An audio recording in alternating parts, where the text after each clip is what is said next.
thank everybody for their patience tonight. We're going to put an agenda item on our next meeting of facial recognition software so we can do this a little quicker.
I do see a lot of parents in the audience and grandparents. Just wanted to welcome y'all here tonight and thank you for being here as we bring about some recognition for your children here in just a little bit. I think we're about ready to get going. Just a minute. Our apologies again.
All right, everybody put your games away. It is 6:21 p.m. and I will call the August regular board meeting of the Goose Creek Consolidated Independent School District Board of Trustees to order. Mrs. Guy, was this meeting properly posted? It was. And do we have a quorum? Yes. And for the record, we have 6 members present with 1 member, Mr. Sampson, being absent. Our opening exercises will be delivered by Mr. Chapa. Good evening, Mr. President and Dr. O'Brien and board members. Tonight's opening exercises will be presented by our own board. We will begin the opening ceremonies with a prayer led by Mr. Renteria. Will everyone please rise and please remain standing for the pledges that will be led by Ms. Woods.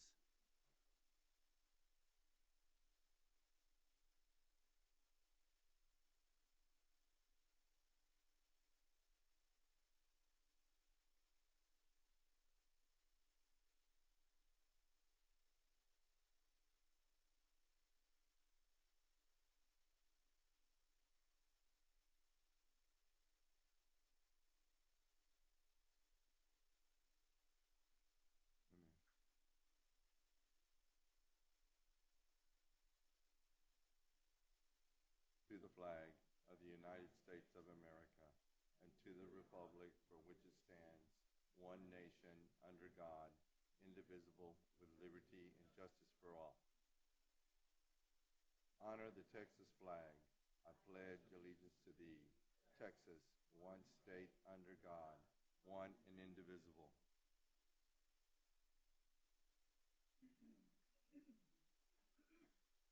Our recognitions for the evening is our GCC ISD Texas History Day recognition. And with us tonight is Ms. Faith Longorio.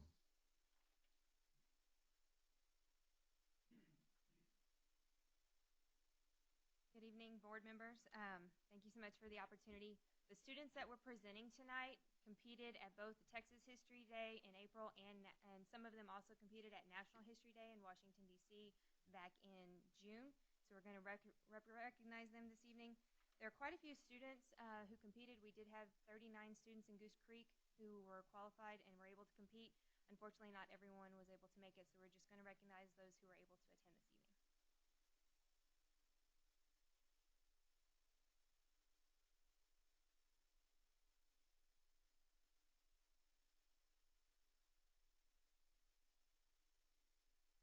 We're going to start with the students who competed at National History Day, the junior division group website. We have Micah Johnson and Nicholas Mendoza.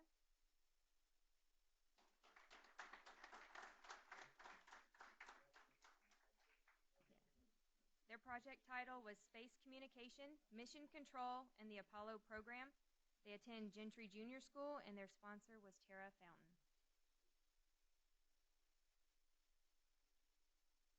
Our next junior individual performance also competed at National History Day, Matthew Kosep, with his project titled The Importance of Communication in World War I and World War II. He attends Gentry Junior School, and his sponsor is Tara Fountain.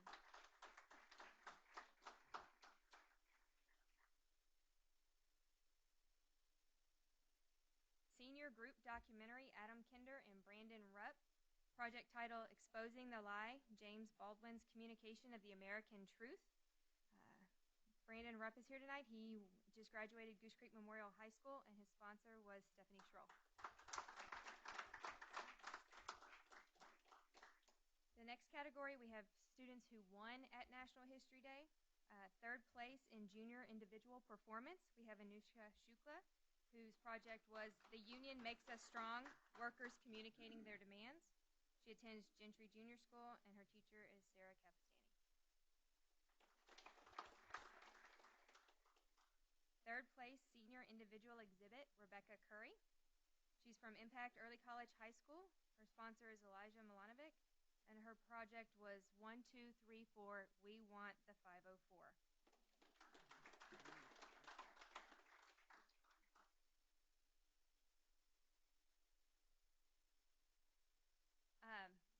The senior group documentary won at third place at state. They also received the Willie Lee Gay Special Award for African American History for senior group documentary. Brandon Gabriel Brock, Anushka Ranjan, Atarv Shinde, and Puneet Singh from Goose Creek Memorial High School.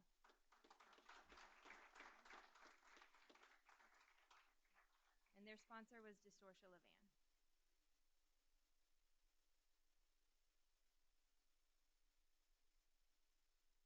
Also, special awards at Texas History Day in the Senior Historical Paper. Simran Singh was awarded the Colonial Dame Special Award for her historical paper. She attends Goose Creek Memorial High School, and her sponsor is Stephanie Schroll.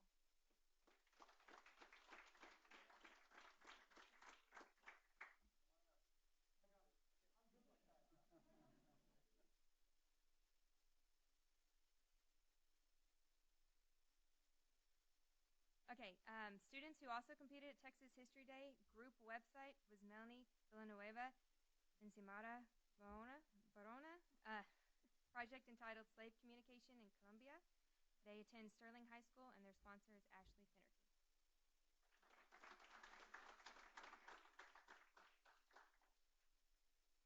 Also at Texas History Day for individual documentary, we have Nikita Gupta. For her project, World War II, The Power of Propaganda. She attends Highlands Junior School, and her sponsor was Brenda Ayers.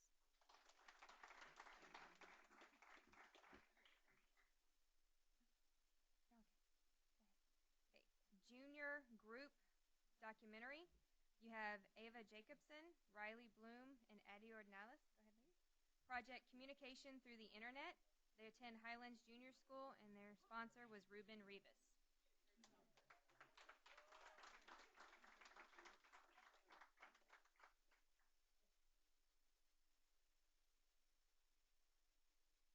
Junior group exhibit, Allison Salazar and Antonio Salazar, with their sponsor, Michelle Jones from Highlands Junior School.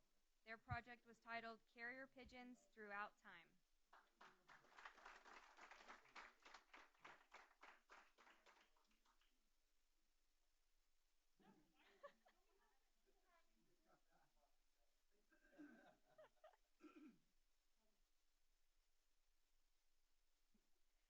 Junior individual website, Derek Stein from Baytown Junior School. His sponsor was Ashley Calvert, and his project was Navajo Code Talkers, the Key to Communication in World War II.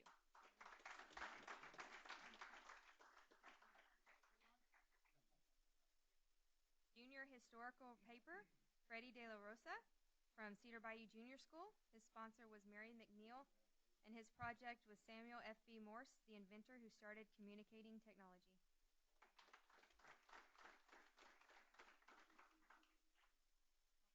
And junior individual exhibit, Michelle Garza from Cedar Bayou Junior School. Her sponsor was Mary McNeil, and her project was Transatlantic Telegraph.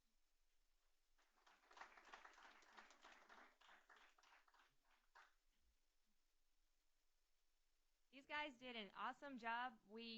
Regionals, state, and nationals was all virtual this year. Much harder competition, so many additional parts. So especially our students who are used to presenting and being interviewed, they had to go with a whole different dynamic, and I'm really proud of what these kids accomplished this year.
And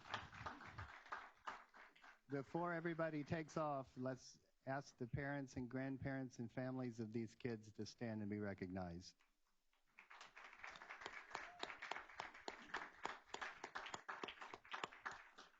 Thank you, parents and grandparents. Thank you for supporting your students in their endeavors. We appreciate it. Ms. Garcia, do we have anyone signed up for citizens participation? All right, then we will move to approval of minutes. We have the June 28th and the July 6th regular board meetings. We can take those together or separately. I'll move that we take them together. I think everybody was here. Yeah, I think we were all present at both. All right, so I move to approve June 28, July 26th, June 28, July 6th, 2021 regular board meeting minutes as presented.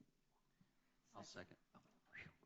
Okay, I have a motion from Ms. Woods and a second from Mr. Cotter that we approve the June 28th and July 6th meeting minutes as presented. Any discussion?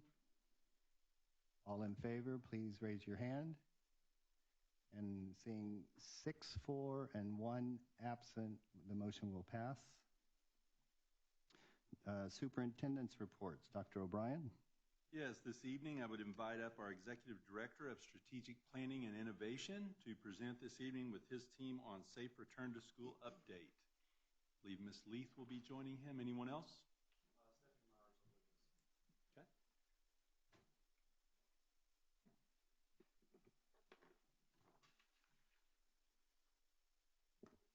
We have some audience members who remained after the recognitions. Yay, thank y'all.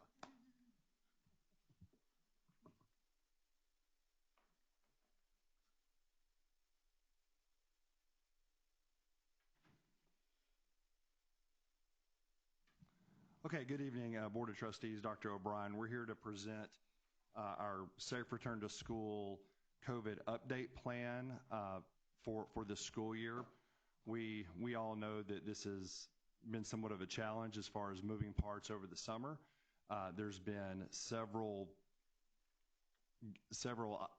agencies who have provided some guidance that don't always agree with other guidance, so we're trying to work through that and make sure that we provide, if nothing else, more of a balanced plan for our students and for our staff.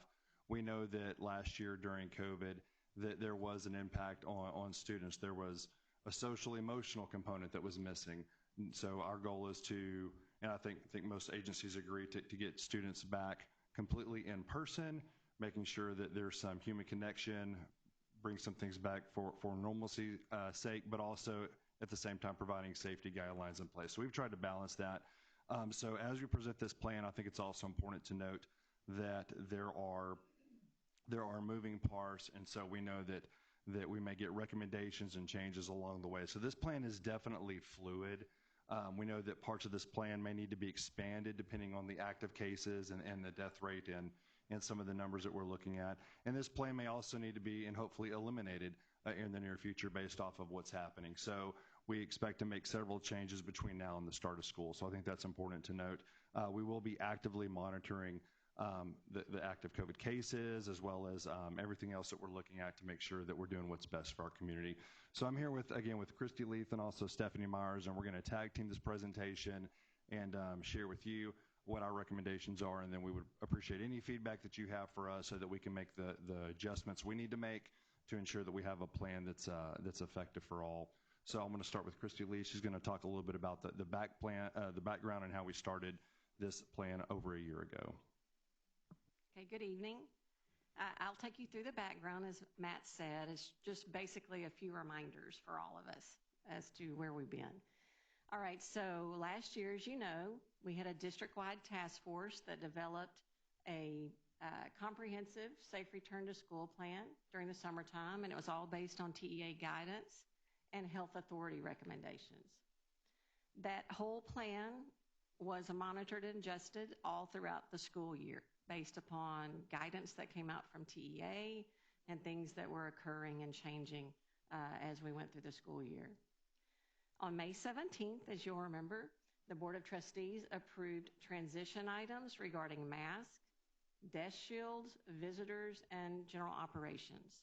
And then the very next day, on May 18th, the governor issued an executive order prohibiting the mask mandate for governmental entities. And this is just, a reminder that that comprehensive plan was basically in two parts. It was the Safe Return to School plan that we just spoke about, and then the Employee Back to Work manual, which basically consisted of all the items that employees needed to know solely about what happened, perhaps if they came down with symptoms or COVID, and what was the protocol and procedure for doing so. The Safe Return to School plan, as you remember, consisted of about 12 different categories, and most of these categories actually had guidance from TEA or health authorities at that point in time that each of those categories were built upon. Each category had a team leader from the task force, and that team leader had representatives from the school district that participated on coming up with that plan. Okay, so here is a quick slide from, and if you get on the website, you can see very similar data, but we pulled this from the New York Times. That just gives, what does COVID-19, the Delta variant, look like right now? And so this, just a few talking points, is that we know that the Delta variant is a dominant strain, and I think it's important to note we're not health experts up here, so we're just kind of going off of what's being shared, but we do want to use that data to make informed decisions. Also, unvaccinated people represent a high level of those cases that are severe, and so that's important to note as well. You can see the active cases, and you can just see the graph here, that we're almost at the same place, interestingly enough, that we were last summer. And so we saw a spike late last July, getting ready for the start of school. We saw a dip. This is Texas data, but the nation reflects this. And then we saw that in December, January, cases were at their highest point thus far. And then we saw a huge dip, felt really good in May, felt really good in June, and then now in late July, early August, we're seeing a very similar pattern. So that's interesting to note. And you can see on the slide just the 7-day averages for those 3 points from January to June to August, how those numbers are fluctuating. What's also interesting and very positive is that even though the cases are very close to what they were a year ago, the death rate is very different. And so the death rate was much higher a year ago than it is at this time right now. So just a real quick snapshot of the data, but there is some concern, as we all know, just making sure that as the cases are going up that we are paying attention to that. So that being said, last summer, TEA provided quite a bit of guidance on what school districts should do moving forward with mandates that we were to follow. And this year it's been very different, where there's been a lot of control given to local school districts. And so we've been talking to other districts. We've been talking to our district leaders, other district leaders, our attorneys, just to navigate this process. So with that in mind, here are the recommendations that we're providing for our Safe Return to School plan. And much of this plan, as Christy mentioned, is very similar to our plan last year, with several exceptions. So first of all, we're recommending that we continue with the self-health assessments. And so students and staff should continue to complete this, where we have a checklist that they go through, making sure they're not showing symptoms or experiencing symptoms, that they're not having a fever. And the bottom line is, if they're feeling sick, they should stay home and then contact the proper person. So if it's a staff member, they would, of course, contact their supervisor. Also, Stephanie Myers, that's the process that we followed last year. And as for students, the parents or the family members should be contacting the school, primarily the school nurse. And that's how we track attendance and sickness and illness. And so we're recommending that self-health assessment will help drive some of those decisions. And if a student is having those symptoms, there's a process that they follow.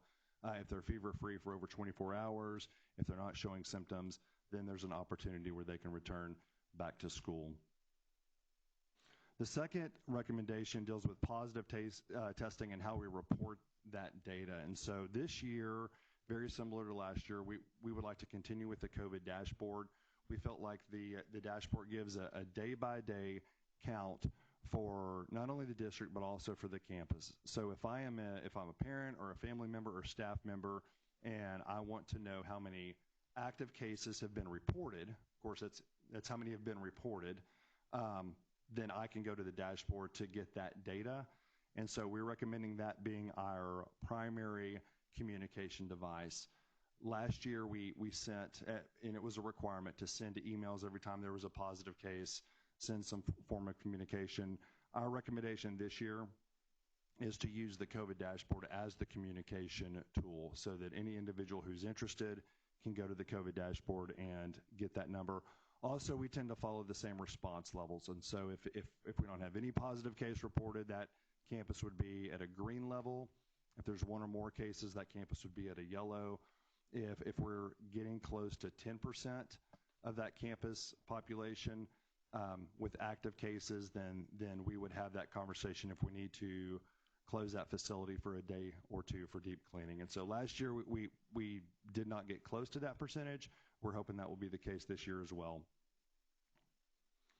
Also, I think I did cover that if someone does test positive, then they would, of course, report that. We're recommending that they report that to their supervisor or to the school, and then there's a process that they follow.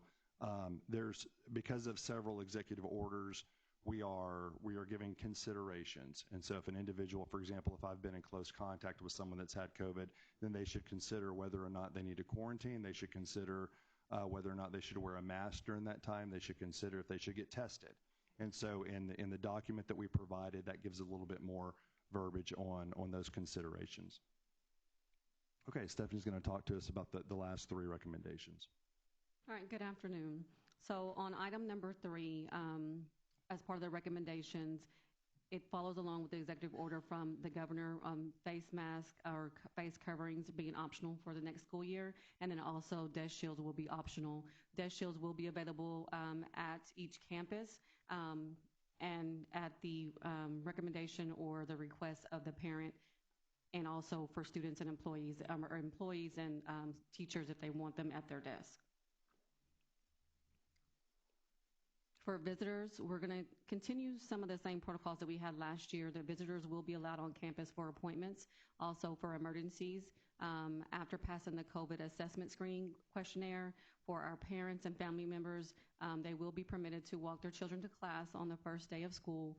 And then also for parents and family members will not be allowed to eat lunch with their children on the campus during the first grading period, which is the first 9 weeks. This will be reassessed as we get closer to the end of that 9 weeks, just to see how the cases are and see if that's something we can lift or we need to keep in place for the next grading period.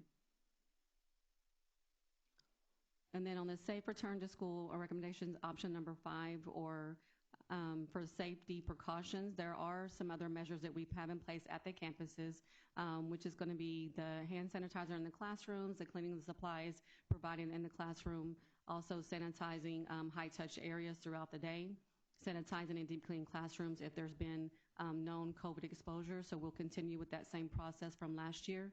And then also educating our students on proper use of the water fountains recommendation. Recommended staff will be monitoring the water fountains.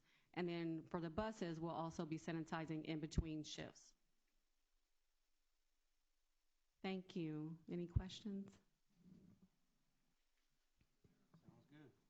I just wanted to ask, I know that like we have the student process for COVID-19 protocols. Are we sending all of that out again this year at the beginning so that all the parents and stuff, because I'm just concerned who's going to really keep their kid home because they have a sniffle one day if they think it's going to impact their attendance problems. How serious are we being with families that, look, if you think your kid is sick, keep them. You're not going to be punished. Or are you? I can answer that. Our plan is to, after this presentation, to make further adjustments, if any, and then by Friday, start sending that out to our campuses and also to our community so that they have that document both in English and in Spanish. We're going to it's going to be on the website. We'll put it on social media, and then also it'll go out through School Messenger. And so we'll start the school year off with all of those communication tools to make sure that we send that message. And then I think that during, at the beginning of the school year, when our campus leadership talks to the students and talks to the family members, they can drive home the message with the importance that, that if we do our part, then that will, help lessen the spread of COVID so that we can move forward. Right. So are we still going to have like hand sanitizer? I mean, all of my kids' classes always had hand sanitizer. We brought that at the beginning of the year, all throughout the year. So are we maintaining that kind of narrative to our teachers and our students on campus to continue doing that? Well, thank you. The list of school supplies. Okay. Well, I think yes, we will. And I'll tell you that with Dr. Price and his team, that they have budgeted for additional PPE, so that if someone doesn't have their mask and they want a mask, then we'll be able to provide that. We are asking our families to bring their own masks, but we will have backups, and we will have hand sanitizers in every classroom, and we'll follow that same safety protocol on that end as far as sanitizing the classrooms and making sure that we're encouraging hand washing. The only reason I ask this, of course, is because I don't see any easily accessible information on our website right now. I mean, we had the COVID calendar, the map on there before and all that. Granted, we want to move past some of this, but at the same time, keep it in the forefront of people's thought. And so on the website, I mean, I would just be worried that all those places really keep this part of the current narrative. Yeah, you'll see a very similar look to last year. About 2 weeks ago, we pulled down everything just because about 80% of it was irrelevant or not accurate. And so we wanted to make sure we pulled that down. And then as we provide updates, because, last year we had remote learning. Last year we had different processes for our staff. And so we wanted to make sure that we pulled that down because it's not accurate. And then by Friday, you should see new information. I have a question. And first, thank y'all for all of the work. I know this is crazy, and there's not a lot of guidance this year, but what happens if we see like a huge concentration on a campus? Do we still have like the color-coded system? And could there be a situation where we have to shut down a campus to deep clean and bring everybody back after that? Okay. Yes, so we'll follow the same color-coded process with those response levels. And so, again, our reports, the nice thing about the way that we collect data, and kudos to Stephanie and her team, is that we get a daily report of active cases. And so we can see that if we're getting close to 3%, 4%, 5%, I think that's where we will start having conversations. And we talk with our health officials to see, what guidance should we take. We're not making this decision in isolation, but you're absolutely right. If the cases, hopefully they don't, but if they trend upward, and then we have to close, we know that if we have to close a school, then that day will need to be made up for that particular school. And so we'll have to take that, make that decision very carefully. And then, of course, consult with the school board, with Dr. O'Brien, Executive Council, to decide if that facility needs to be closed for a day or two for sanitation or not. Good. I feel like our numbers were fairly low last year, so I think our staff and our students and our parents all did a great job just taking care of each other and taking care of themselves. So I pray that it stays that way this year. And as Mr. Bollinger pointed out at the beginning of this presentation, it's going to be similar to last year. This is a fluid document. It's a start to the school year. As more information comes available or if circumstances change, we'll make adaptations, bring them to the board. Anyone else? Okay. I'd like this to be very clear to our community that we're all required to say we can't require you to wear a mask, but we certainly encourage it. And I think we're dancing around that a little bit for fear of the wrath of the governor, or I guess, I don't know. But, I'm sure my colleagues have. I've had, the more Delta goes up, the more texts and emails, phone calls I get with, what are you going to do about it? And, I go through the hierarchy of government speech, and that usually satisfies them. But I think it's important that we may come out and endorse wearing your mask, especially if you teach 12-year-olds or under. We don't require it, but we highly encourage, and we need to be brave about saying that. My question and I guess it refers to the GA 36 where the governor said we couldn't restrict activities or require masks. But we're about to call several hundred tutors in to small groups of 3 or less in close proximity with potentially infected, unvaccinated children. Can the adult be the one that requests death shields and masks? So two parts that you want to...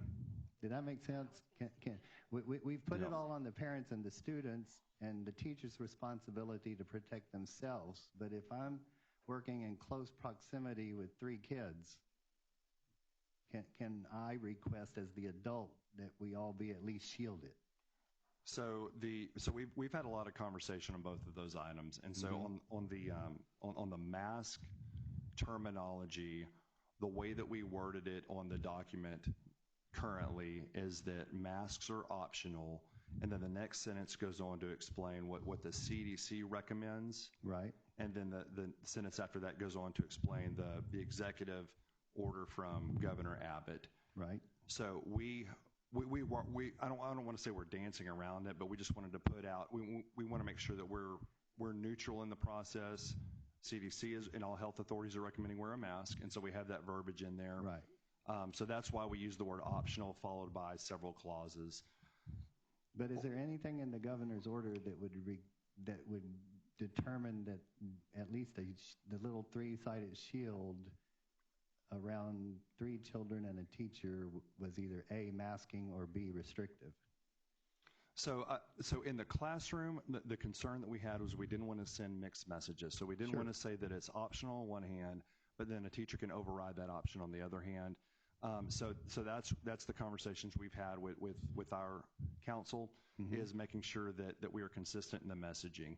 In a small group setting with tutorials, that may be a different situation, where if the tutorial room is set up with those death shields, I think that may be something that, because the governor's order did not address death shields, it was just face coverings. I wanted to hear someone else say that. That's my interpretation as well.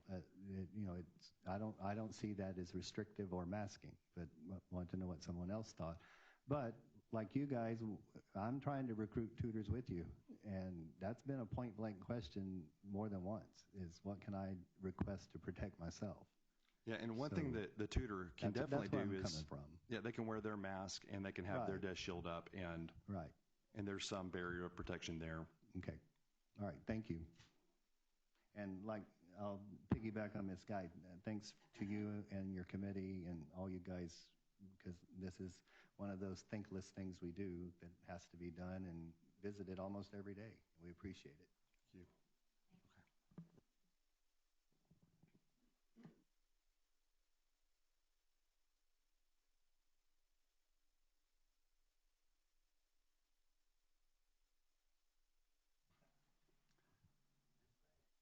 Our next superintendent's report will be optional flexible school day.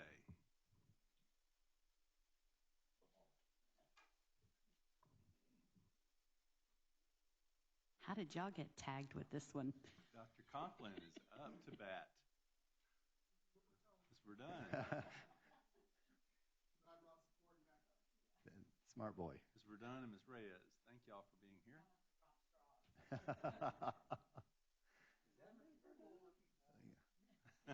Well, yeah, this doesn't affect everyone, right? Yeah.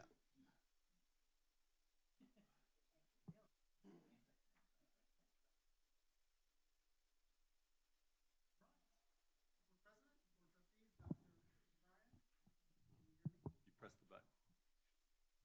There we go. We appreciate the opportunity to present to you the optional flexible school day program. TA asks us to do this annually, so this is giving you a quick overview of the program and then be able to answer any questions that you may have. So the goal of the program is really to help those students who are in danger of graduating from high school. They're students who may be dropping out or have already dropped out and are significantly behind their core content courses. Also, students may qualify for this option if they are attending an early college, high school, or school with an approved innovative campus design.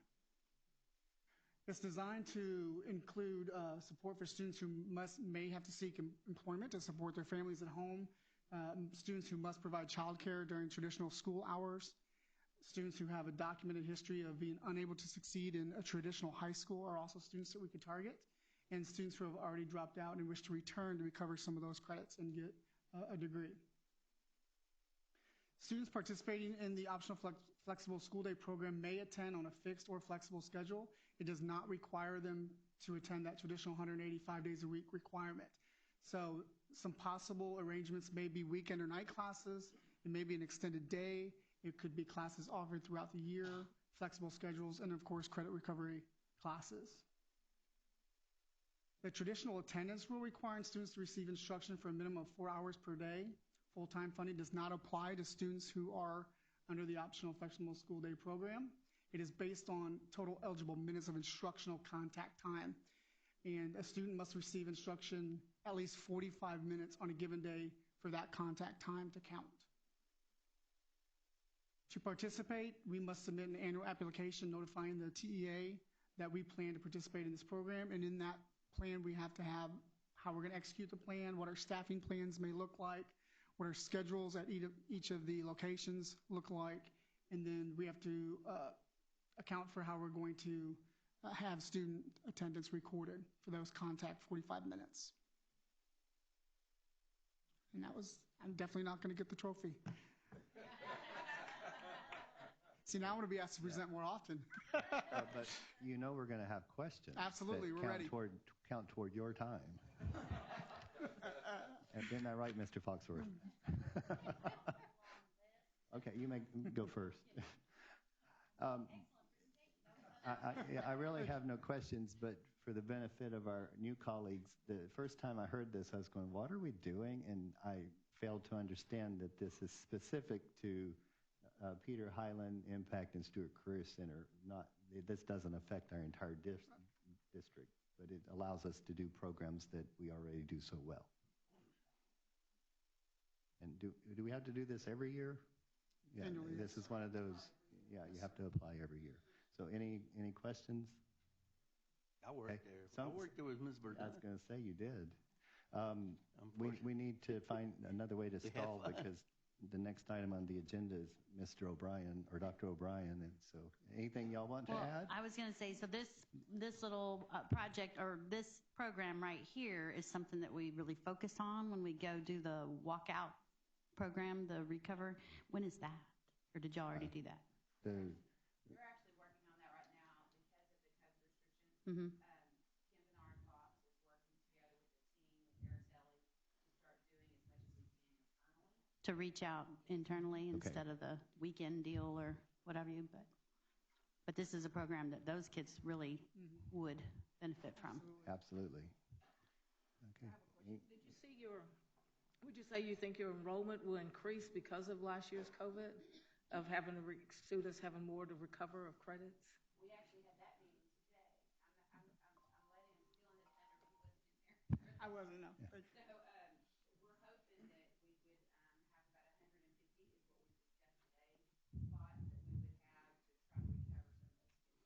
Yeah, I don't think it'll affect Impact or Stewart Career, but it will affect Peter Highland, hopefully in a positive way. All right, thank you very much. We appreciate your time. All right, we are moving now to action items, consent agenda. Dr. O'Brien? Yes, this evening, the administration has before the board consideration of consent agenda number 1, optional flexible school day. Number 2, waiver to provide 5 staff development days for 2021-2022 school year. Number 3, award CSP for transportation equipment, supplies, and related services.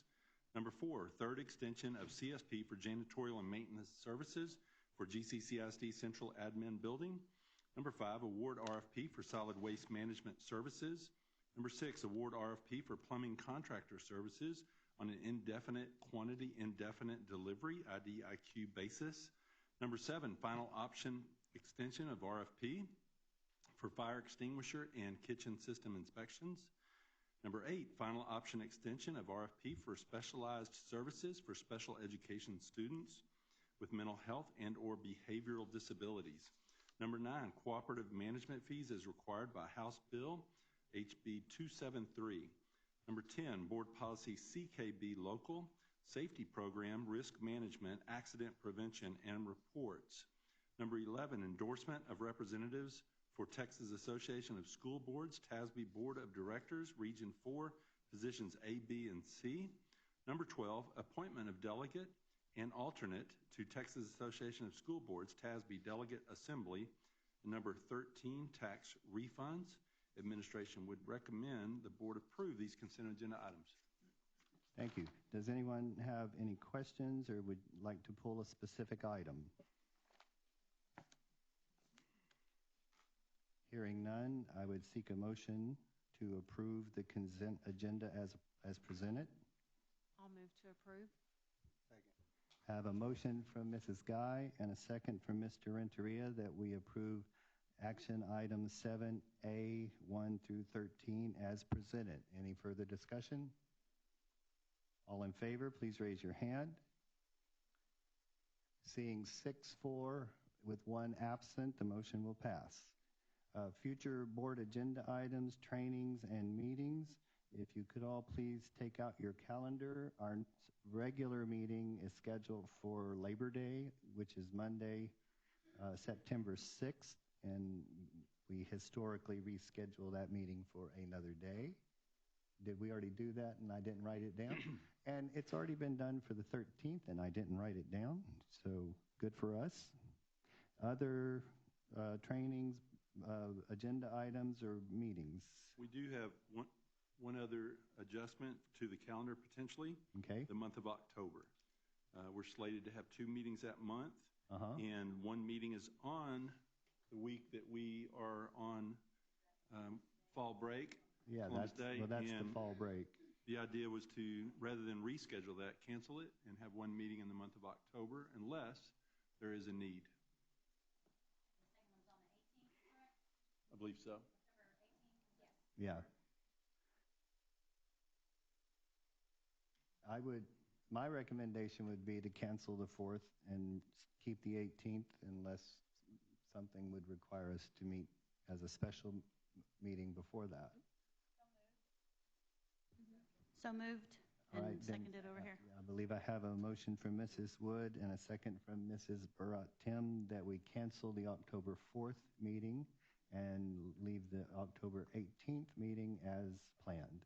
Any discussion? All in favor, raise your hand. Seeing 6-4 and one absent, the motion passes. Other trainings, we have Dallas, September, yeah, and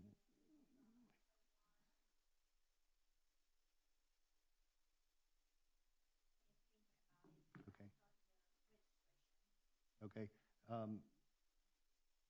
Have you been in contact with everyone about it? Okay.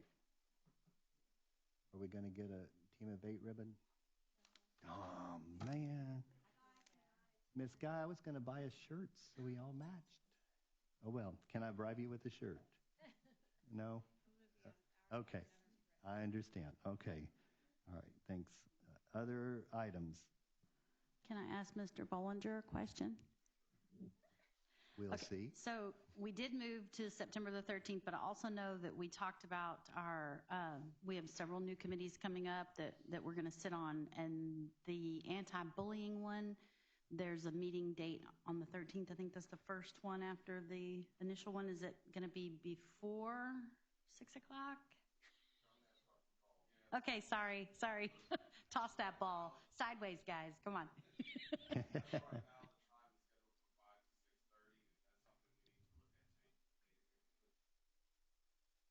4 o'clock would probably be better, or a different date.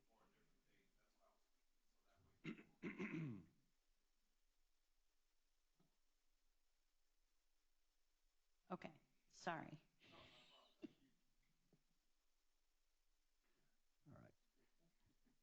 All right. Anything else? All right, good deal. let's see. Let me find my speech.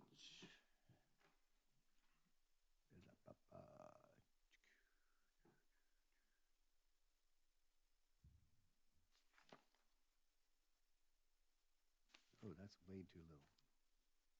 There we go.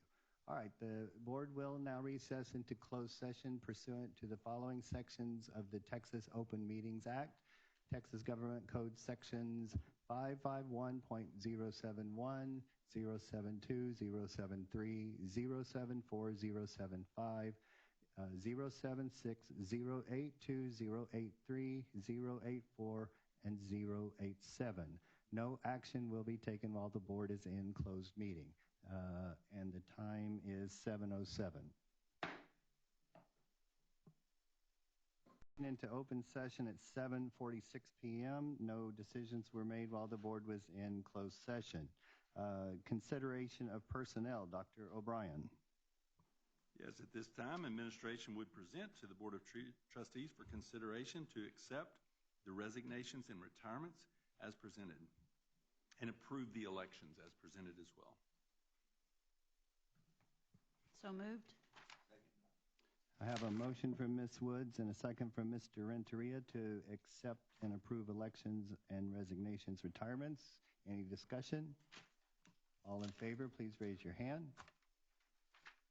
Seeing 6-4 and 1 absent, the motion passes. Next, administration would recommend that the board approve the administrative personnel as presented.